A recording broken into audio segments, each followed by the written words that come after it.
Today in documentary studies, we turn to examination of a relationship between the methods of documentary studies and the idea of qualitative methods, and therefore we'll try to make connections between research in the social sciences and research in the humanities with our topic, documentary studies. I'll begin with offering some definitions of social sciences, humanities, and some other field and try to differentiate among these definitions. I'll then talk about different fields of study, qualitative and quantitative as well. I'll talk to you some about the philosophy of social science and how underlying philosophies of meaning-making inform the way that we approach our research.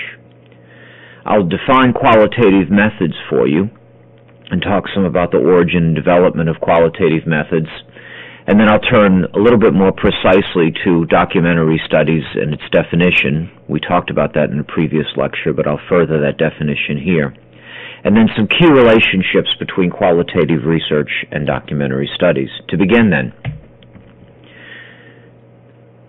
I think that we can think of documentary studies as being part of the social sciences. What are they? Well, this is a field of knowledge basically taking full form as we know it now in the 19th century, and contributing to an understanding of the forces that modify the conduct of individuals, the control of their behavior, the ways that lives are shaped. Social scientists talk very much about stratification, for example, and theories of the individual in complex cultures. The humanities, on the other hand, contribute to a unique understanding of aspects of human culture. They're connected with our attempts to express value and our attempt to discover meanings. And to differentiate between them, we might say that the humanities look at unique aspects of human culture, but the social sciences try to place an examination of issues in a systematic and methodological fashion. Although I suppose that you'll find in these lectures, especially in this lecture, that I'm more interested in defining commonalities than I am in trying to force differences among these fields. To further then, let's talk a little bit about the natural sciences, in which we talk about the environment in which humans live. These are the branches of physics and chemistry, laws of matter, motion, space, mass, and energy, as well as the biological sciences. Or also engineering, the field of technology that's devoted to the way that science operationalizes, organizing, design, production, operation of technology in order to meet practical human needs. Very often, researchers find that these fields are too divisive, that is, they are mutually exclusive. And in some cases in the modern university, they're located in individual departments, and it's very difficult to do what's called interdisciplinary or multidisciplinary research. So as a result, interdisciplinary studies are very often formed. Science, technology, and society studies, for example, tries to explore foundations and impact of science and technology, but instead it examines science and technology in human operation, values, language, history, politics, and economics of the interactions between science, technology, and society, examining those interrelated worlds, and tries to examine an awareness of ethical responsibility and public awareness of global, multicultural, and environmental perspectives. And these kind of interdisciplinary studies prepare students to integrate scientific and technical disciplines with the humanities and social sciences. So very often, interdisciplinary studies allow students to move in between the various fields. Let's talk a little bit then about the various fields of social sciences. And what I'd like to do is try to identify these fields for you, talk to you a little bit about them in general, and give you two texts. One text that I've found over the years that students find interesting, a general text in the field, and another, a particular application of that part of social science, the particular part of that application having to do with documentary studies that students in this course might find interesting. Certainly anthropology has its beginnings perhaps in the scientific voyages of Charles Darwin, again finding full flourish in the 19th century, and we'll talk more a little bit about that later in this lecture. We generally think of anthropology in terms of physical anthropology, artifacts left behind, and cultural anthropology, the way that human beings organize in various kinds of settings. Some of these settings are remote settings, some of these settings are much closer to home. Two significant texts here I think students will find interesting. The first, Tales of the Field, is an exploration of the sort of rhetorical and narrative devices that are used in ethnographic writing. And the author here, Van Manen, divides ethnography into major categories of realist and confessional and impressionistic tales, and he uses examples of each of these from his own kind of work. For students of documentary studies, I think that you really should try to put your hands on, locate either by interlibrary loan or purchase, the classic by Collier. It was published in 1967, and it's become a classic, I think, for anyone in its field. And it tries to show how photography, film, and video are used as documentary or used as research tools. I think it's a marvelous book with some very practical kind of advice on using photography, using visual images as a way of doing research.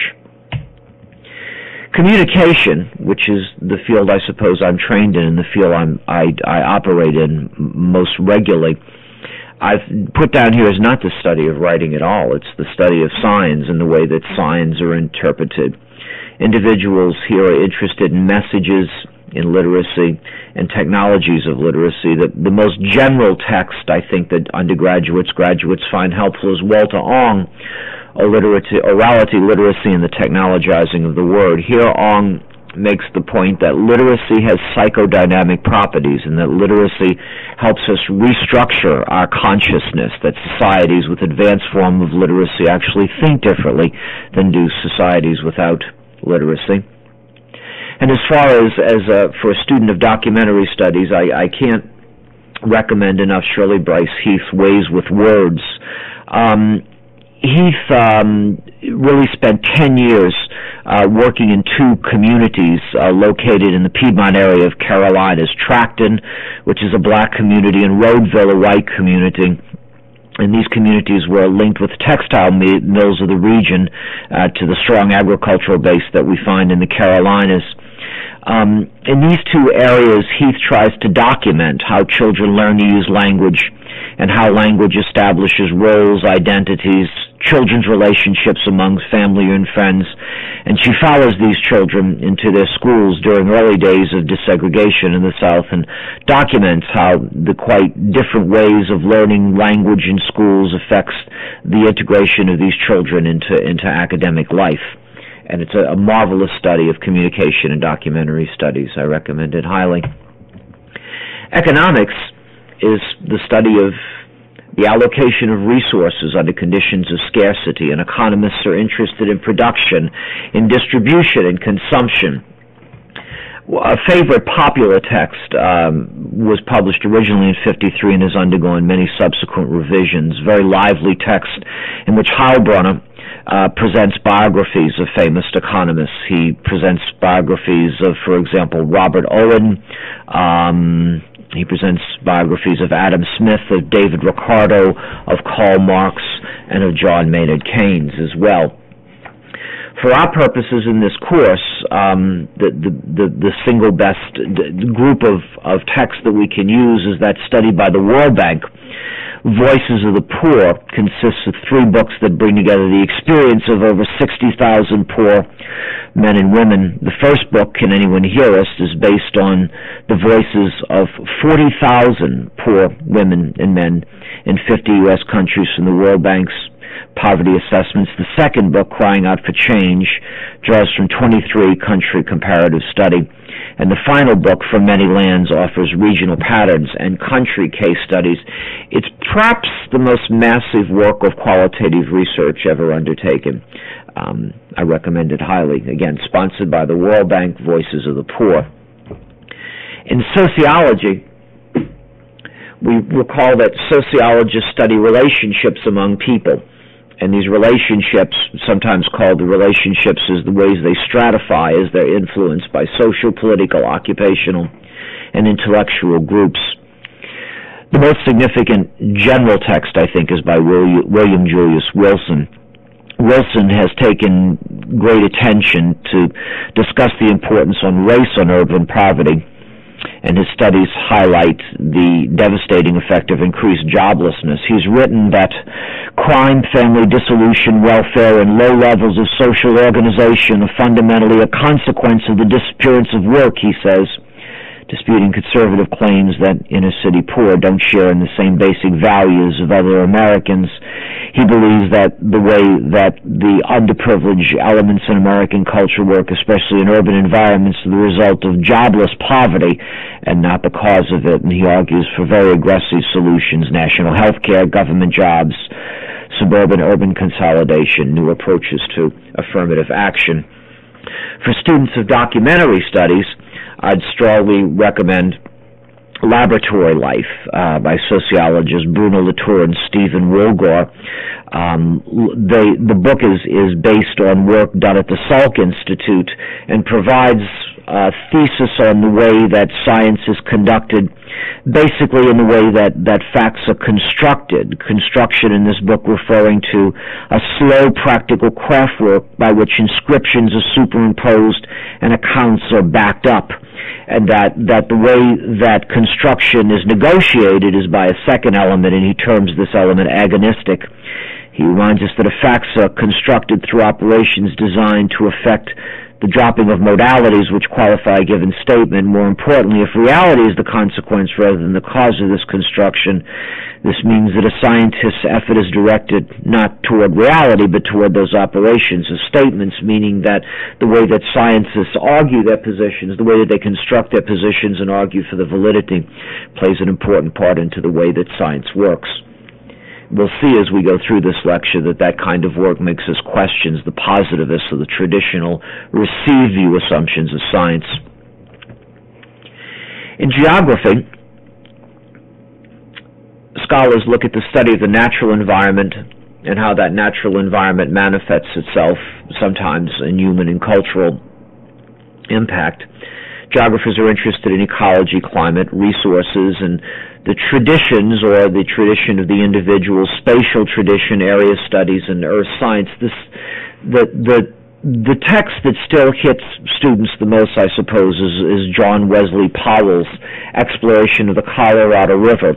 It's the story of how Powell, who was a Civil War hero turned college professor, explored what was then uncharted canyons of the green and Colorado rivers through the present-day states of Utah and Arizona. And it's a great book, great geographical book. Now, I'm sure that my colleagues in geography will turn horrified when I say that the work of James Q. Wilson and George L. Kelling, called Broken Windows, published in the Atlantic Monthly, is part of geography, but it nevertheless works on a space tradition.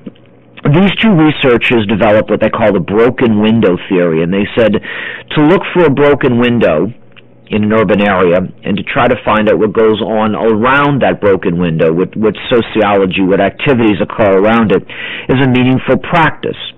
He says these researchers say that neighborhood disorder, for example, public drunkenness, panhandling, youth gangs, graffiti, prostitution, these signal people that things are out of control. It makes them afraid. It sends a message to criminals that the police are indifferent. And the unrepaired broken windows signal to people that nobody cares about a building.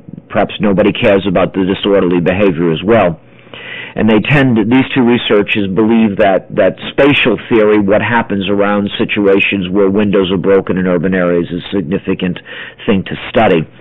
Again, I think the spatial tradition of geography informs this kind of work. History is the study of past events. We look at them so that we don't repeat the errors of the past, I suppose. Historians are interested in the imposition of order, understanding of the diversity. Notice I don't write here that they believe in prediction. The historians look at the possibility of prediction, but the idea that one might understand the past and predict the future from it is an idea that's riddled with complexity. Not something we don't want to ignore, but something we don't necessarily want to subscribe to as something that historians do, or when we undertake history, we should believe that by understanding the past, we're able to predict the future. Most significant text here, I think, the traditional text is an old one. Frederick Jackson Turner believed that the American frontier was disappearing, and in a paper he presented in 1893 the following. He wrote that in a recent bulletin of the superintendent of the census for 1890 appear these significant words: up to and including 1880, the country, that is the United States, have a frontier of settlement, but at present the unsettled area has been so broken into by isolated bodies of settlement that there can hardly be said to be a frontier line. In the discussion of its extent, its westward movement, it cannot therefore any longer, the frontier line, have a place in the census reports. This brief official statement marks the closing of a great historic movement. Up to our own day, American history had been, in a large degree, the history of the colonization of the Great West, the existence of an area of free land, its continuous recession, and the advancement of American settlement upward explained American development. Turner believed that the frontier was lost, and with it, the possibility of a certain kind of American consciousness.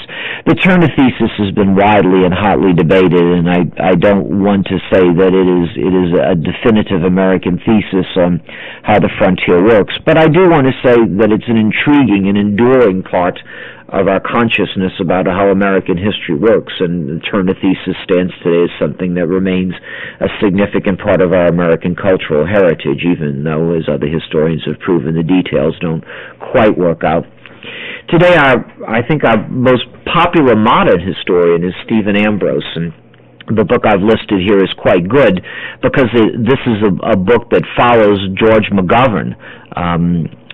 George McGovern was a major political leader in the United States, and Ambrose tells the story of McGovern, who flew 35 combat missions, won the Distinguished Flying Cross.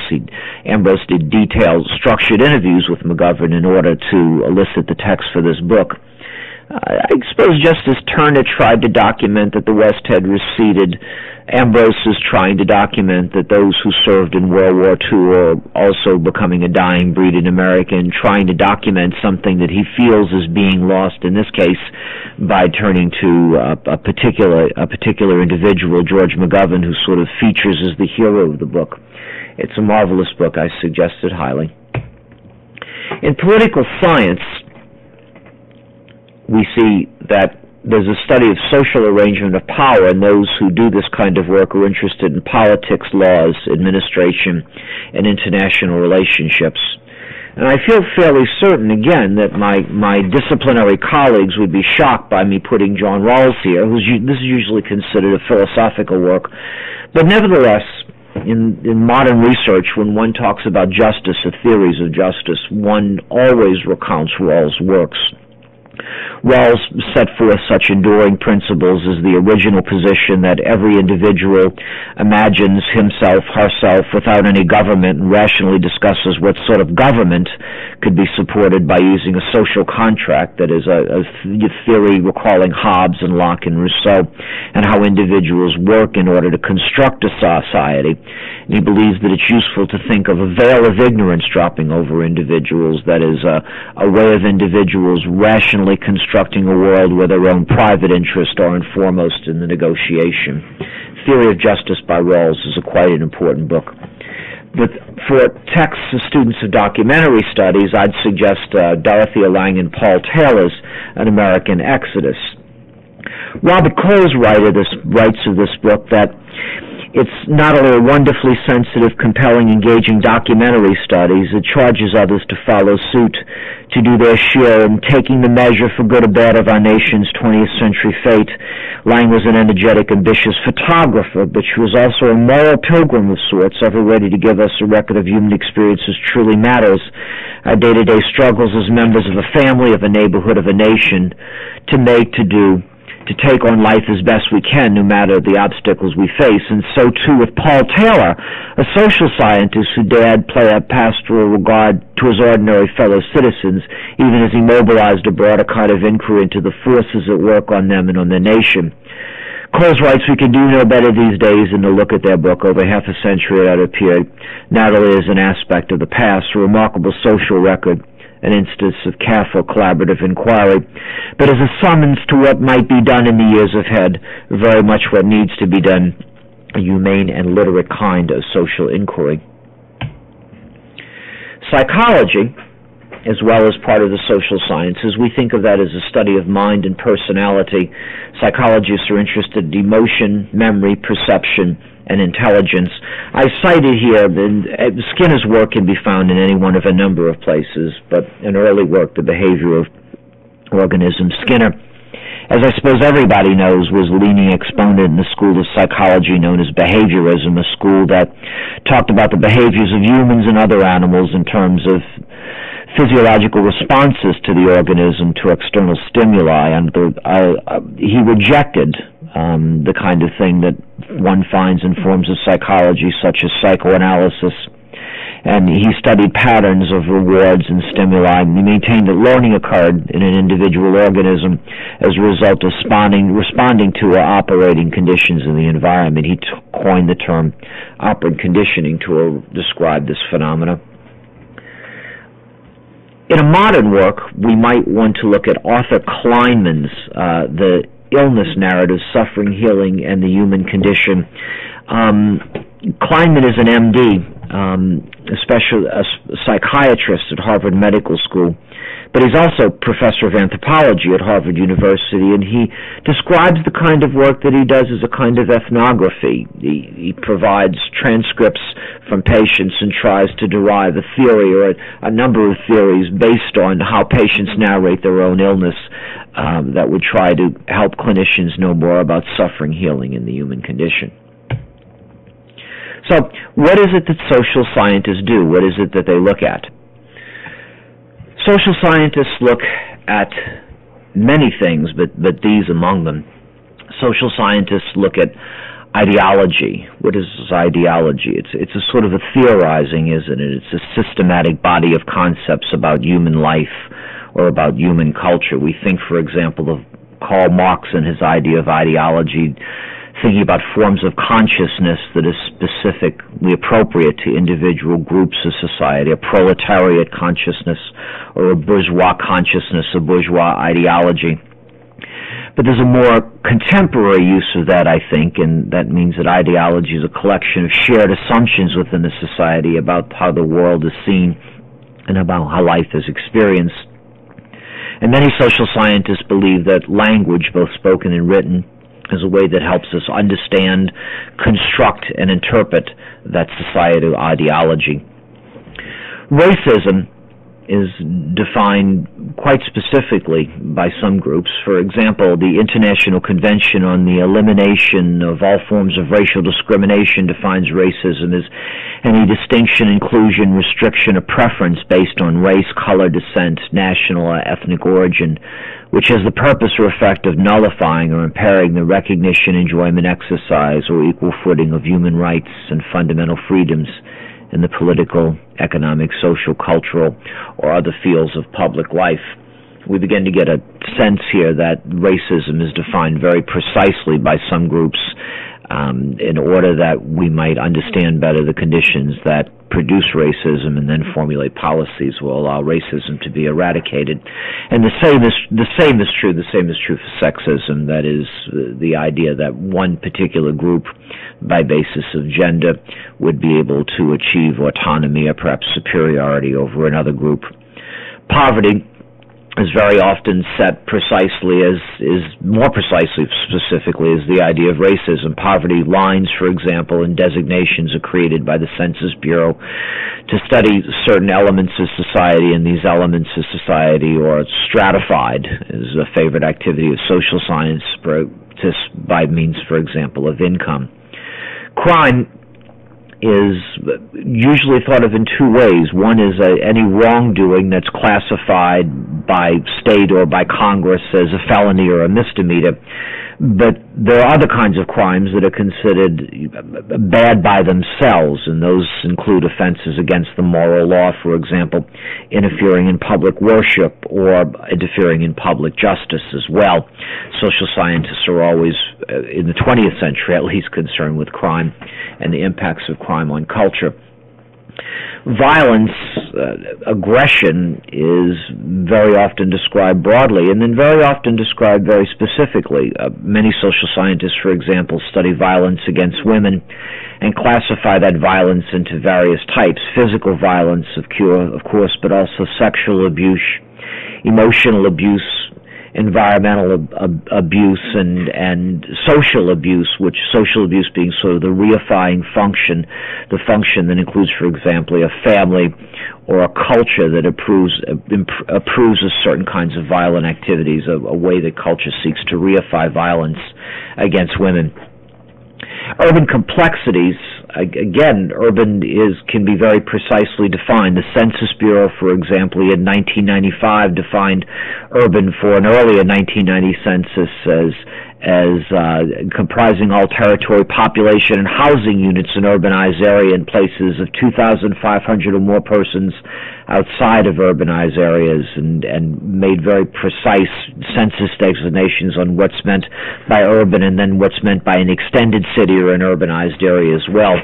And finally, the idea of international relations is important to social scientists as well, how it is that individuals work in between geographic or political boundaries.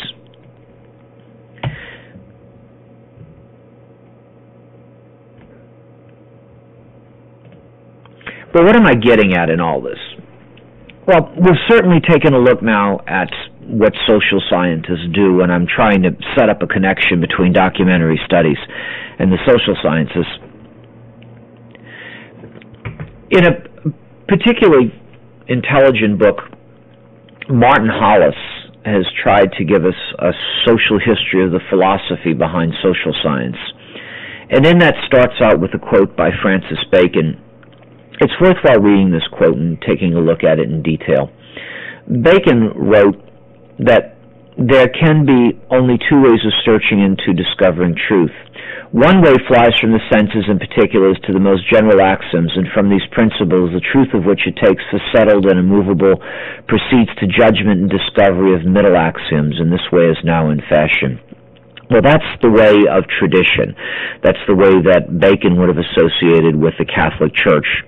The idea of syllogism, a major premise, all men are mortal, a minor premise, Socrates is a man, a conclusion, Socrates is mortal, a major premise, something which all individuals can agree to, operationalizing through a minor premise and sort of falling truth through to a conclusion.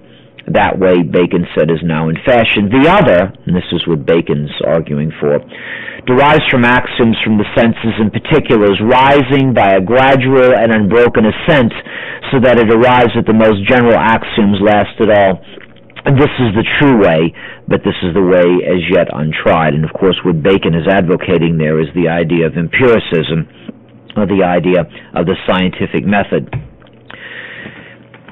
In his book, Hollis tries to give us a working definition of that second kind of method and calls it positivism. Positivism is defined by Hollis as a term that embraces any approach which applies scientific method to human affairs conceived as belonging to a natural order open to objective inquiry. And in this, what Hollis does is produces a diagram from a book from 1963 called Positivist Economics. Let's look at this diagram for a moment. Notice at the top that we have definitions and hypotheses that are assumptions that we draw. Well, these are really our constructs that we talked about in an earlier lecture. And this gives us a logical process of deduction by which we look at facts, and these facts allow us perhaps to do predictions. When we get this in mind, we then proceed in a process of empirical observation. We draw conclusions. If the theory appears to be consistent or inconsistent with facts, if it passes the test, it's stamped approved. If not, the theory is rejected. It's discarded in favor of a superior or competing theory, or the theory is amended in light of other kinds of facts, and we begin again the investigative approach. So this gives us the idea of positivism. Again, an approach which applies scientific method to human affairs conceived as belonging to a natural order, open to objective, notice the British spelling, inquiry. An empirical reason which is evidence-based on observation. Now, Hollis says all this is good and true, but does it apply to the social sciences? Well, Hollis says that unlike biology or physics, human beings are meaning-making. and that there are four distinctions we might want to make between the human world and the physical world. One is that human actions, Hollis tells us, have meaning. They embody intentions, they express emotions, that human actions are done for reasons that are influenced by ideas about values. The agent means something by them. We are symbol-making human beings. The way that we do things is we operate according to our actions, and the actions have symbolic meaning behind them. Nothing like that is found in the natural world. Two, Hollis says, this distinction between the meaning of an action and what the actor means by it related to one, what words mean and what people mean by them. That is, language is an important mitigating action in human affairs. Three, human practices are imbued with normative expectations, and frequently at this point somebody usually pauses and says, well, there are two kinds of expectations. There are sort of positivist expectations, which are thought to be objective, and there are normative, which are value-laden. And individuals do have value-laden beliefs. Individuals, make up theories about the world, embody ideas as to what one is entitled to, embody ideas about what one expects of people. Individuals have ideas that are reinforced, for example, about guilt or shame in the face of reproach or failure to live up to them. And then finally, human beings create theories. Hollis writes this. He says, although my cat may hold beliefs, for instance, that there is food to be had by leading me to the cupboard where it is kept, my cat does not hold theories about the nature of things. Human beings do. In particular, we hold theories about human beings which are influenced by the social sciences. Freudian psychology, Hollis writes, has shaped many people's self-understanding. So it's important to understand that the positivist model, and let me be careful about how I say this so you understand it, is important, is critical in our development. I truly believe that we should be empirical, that we should observe things formally. But I also believe that the positive view of the scientific method, because of the reasons that Hollis brings forth here, and other reasons that I'm sure are occurring to you, tells us that the human world is complex and is different from the world of physics, and little parallel, as Hollis says, in biology. In a previous lecture, in place of the positivist scientific method, I offered you these kinds of phases as the way that research goes. And as a student of documentary studies, this is the model I want you to think about. A discovery phase, which you're probably going through an initial part of this course, thinking about the nature and meaning of documentary studies, a particular project you might want to do. A justification phase in which you explore the work of others so that you might better understand how to construct your own study. And the acceptability phase in which you try to find out how your results confirm or your results deny the work of others. Well, these discussions lead us, finally, to qualitative research or qualitative methods. I think that usually at this point somebody says, well, there are really two kinds of research methods, qualitative or quantitative. Quantitative work is the kind of work that results in data, the kind of work that can be measured, and qualitative work produces a kind of research in which the data is not immediately measurable. Well, these are sort of silly distinctions between qualitative and quantitative. I'd prefer to try and find ways to make these two things work together. So let me offer to you then a extended sort of definition of qualitative research that I think tries to bring a lot of the issues that we've talked about previously in this lecture together, and in my own mind at least helps us try to identify good and strong relationships that will help us be more inclusive than exclusive about, for example, the positivist tradition. In this definition, we're told that qualitative research is interdisciplinary, and we're told that it cross-cuts the humanities, the social sciences, and the physical sciences. I think by this, the writers mean the physical sciences, as the physical sciences are related to positivism. It means many things at the same time. It gives us many paradigms and focus, and its practitioners are sensitive to the value of multi-method approaches. These practitioners are committed to naturalistic perspectives, trying to examine how human beings act in particular circumstances at particular times, and to the interpretive understanding of human experience. At the same time, the field is shaped by ethical and political positions. It embraces two tensions, we're told in this definition, at the same time. It's drawn to a broad interpretive positions. Notice the word postmodern and feminist appear in there as well, because there are individuals who fully express their particular political convictions the same way that Karl Marx did in his manifesto with Engels, that there are particular ways of looking at it, and the particular ways of looking at the sociology being studied has an ideology informed behind it, critical sensibilities of a certain kind. And on the other hand, we're told, qualitative researchers can be drawn to more narrowly defined positivist, post-positivist, humanistic, and naturalistic conceptions of humans and their analysis. So qualitative methods are multi-method in focus. They're interpretive. They give us a sort of naturalistic focus, studies between behavior and its natural environment. And qualitative researchers use a variety of empirical methods. And some of these empirical methods will be the kind of tools you'll use in your work as documentary students, as well as the kind of tools you use to analyze your work. These observational methods, a kind of ethnography, specific kinds of case studies, narrative research, which is a research that looks at the ways that individuals tell studies. Qualitative researchers use interviews.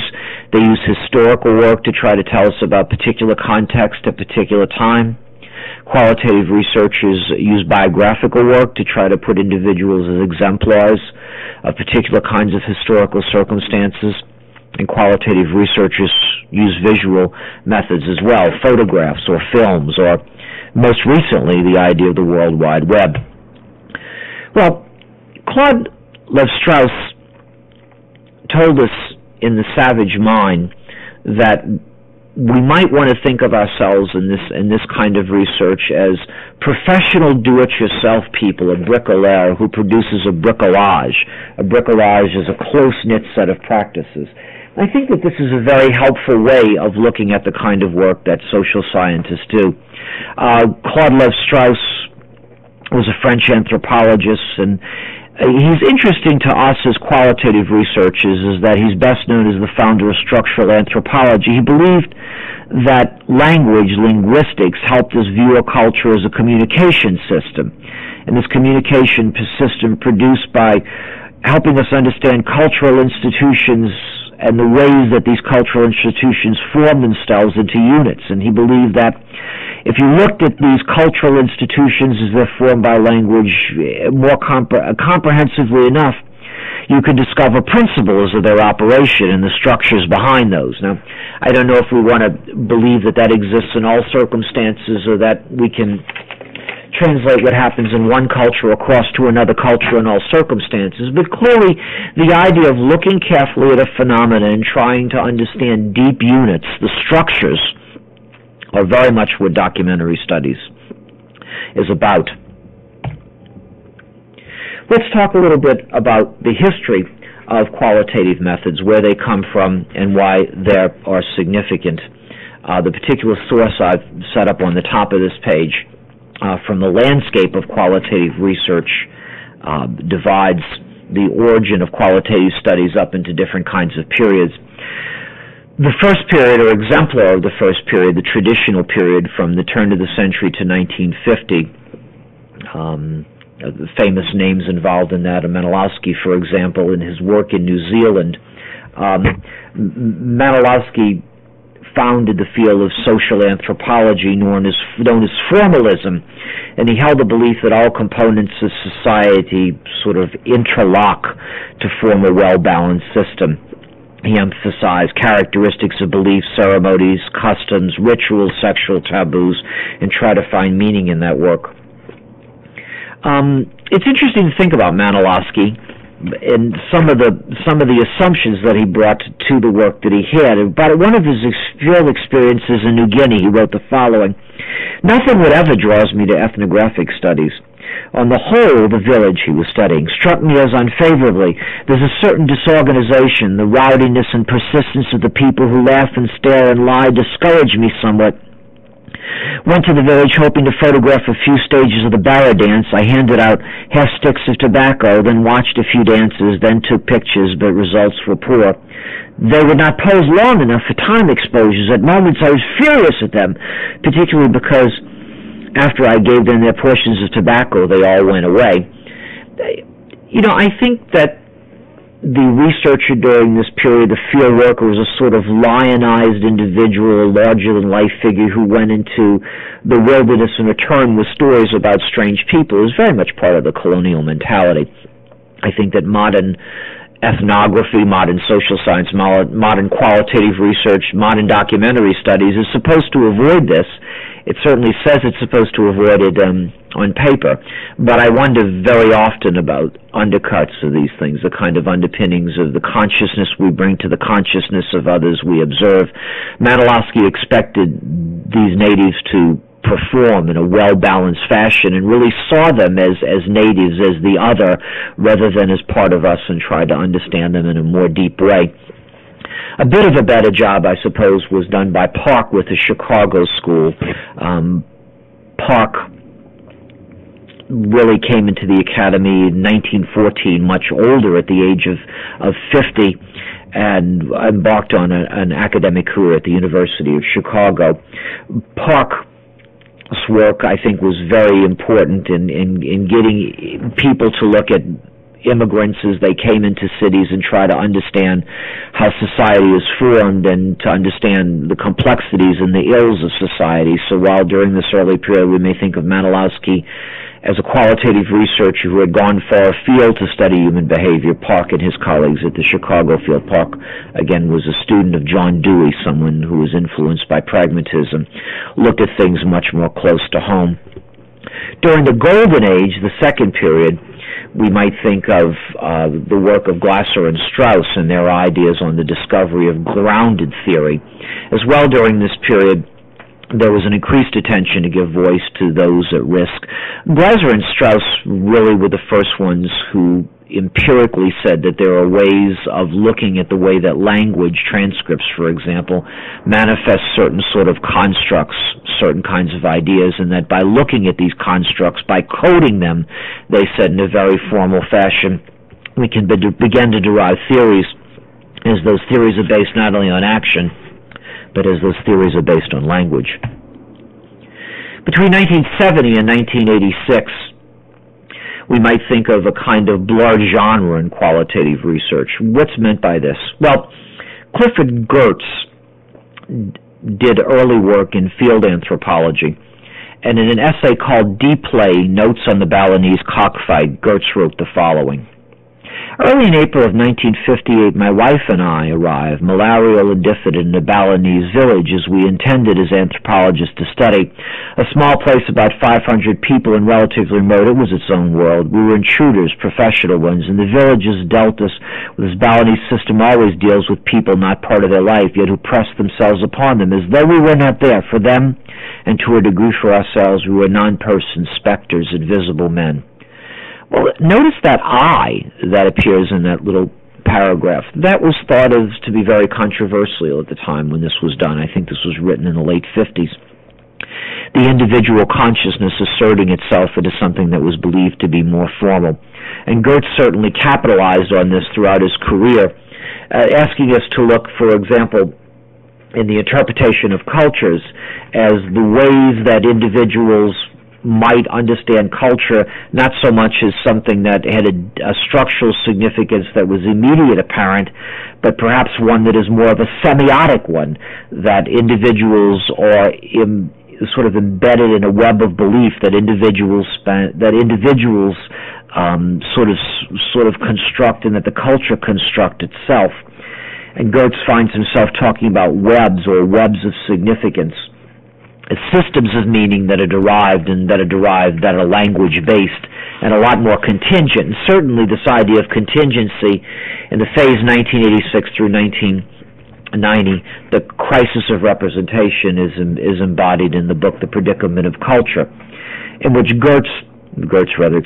which Clifford looks at cultural practices such as anthropology, travel writing, museum displays, and he shows authoritative accounts of how cultures exist are enormously contingent on who's looking at them, contingent fictions, he now calls them, and that these contingent fictions in post-colonial context are now heavily debated. He raises questions about who speaks for any group's identity of authenticity, what are the essential elements of bounds of culture, and how these might be interpreted. And that brings us, I suppose, to where we are now, in what we might call the postmodern present. It's not a present in which anything goes, I think, but it's a present in which we start to look at new kinds of methods and understand the limitations of our own vision. Again, case study design frequently looks at ethnography, participant observation. Case study design quite frequently, in some cases, looks at phenomenology, or it looks at hermeneutics. Phenomenology is, of course, a philosophical perspective, not necessarily one belonging to the social sciences. But phenomenology is concerned with a philosophy of knowledge that emphasizes direct observation of phenomena. Unlike positivists, phenomenologists tend to sense reality, describe it in words other than numbers, and to enter into a phenomena, to bracket, to put away an initial assumption to something and to strive to look into it more deeply. And a philosophical child of phenomenology is hermeneutics.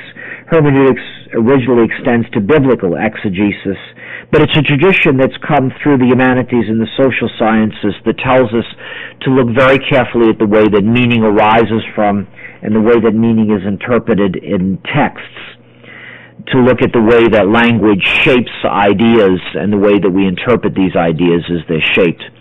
Grounded theory by Glaser and Strauss I spoke about previously. Grounded theory again gets us to look at the ways that language, for example, the language that we use in transcribed interviews, may be coded in certain ways and that these codings may form patterns.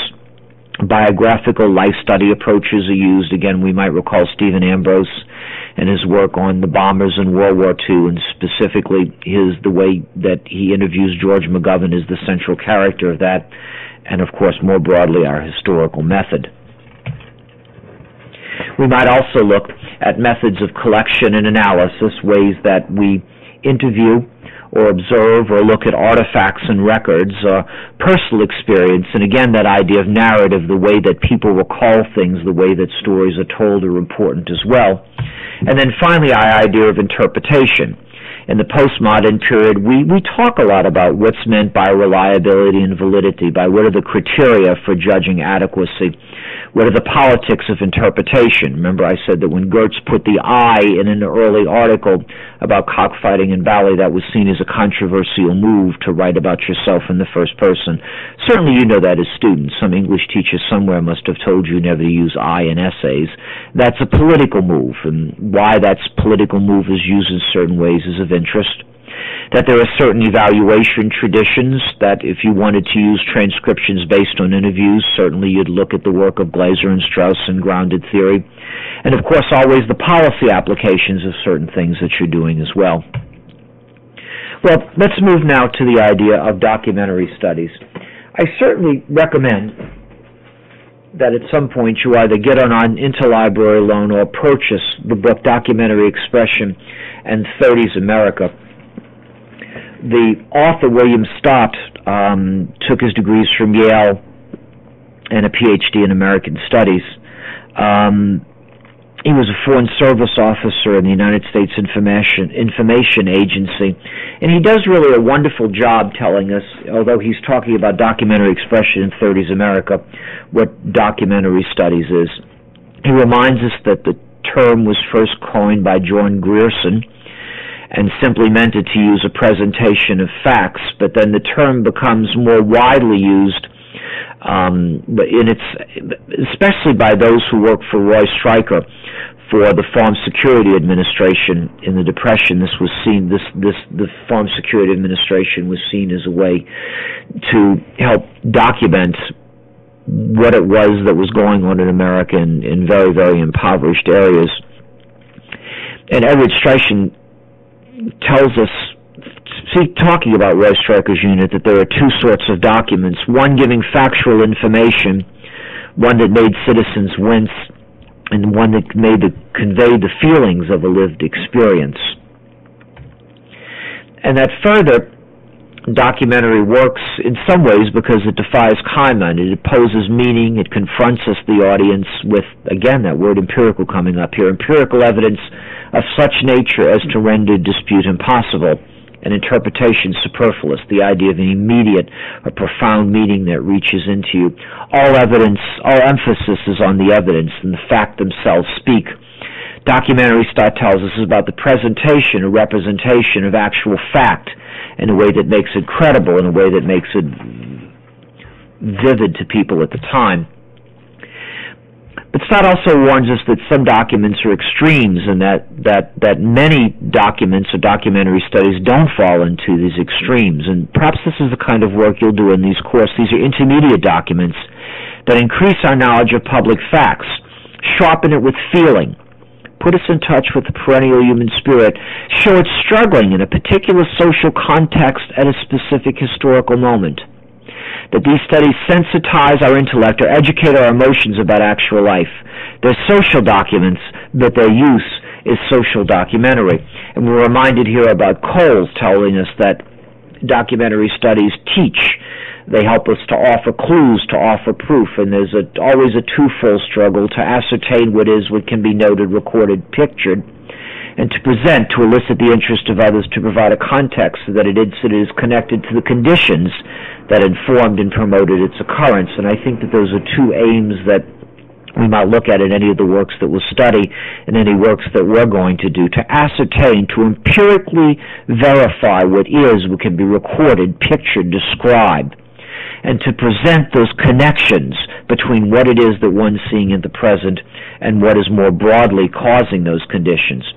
The effect of documentary studies, Coles reminds us, is what his teacher, the poet William Carlos Williams, himself a doctor, Williams used to say, "I got it," or better, "I'm really getting it." I suppose that's the effect that the reader wants to have when one reads something like, for example, Let Us Now Praise Famous Men, or views a film like Hoop Dreams and walks at the end and say, I'm getting it, I understand, or I'm really getting it, I'm beginning to understand what it is that is being said here, a clear, a lucid depiction of what can be noted, recorded, and what can be depicted.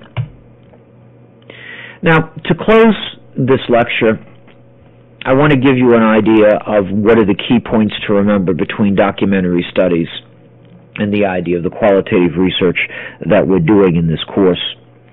First of all, I want you to abandon the idea of quantitative and qualitative, just as I want you to abandon the idea of positivist and post-positivist research paradigms.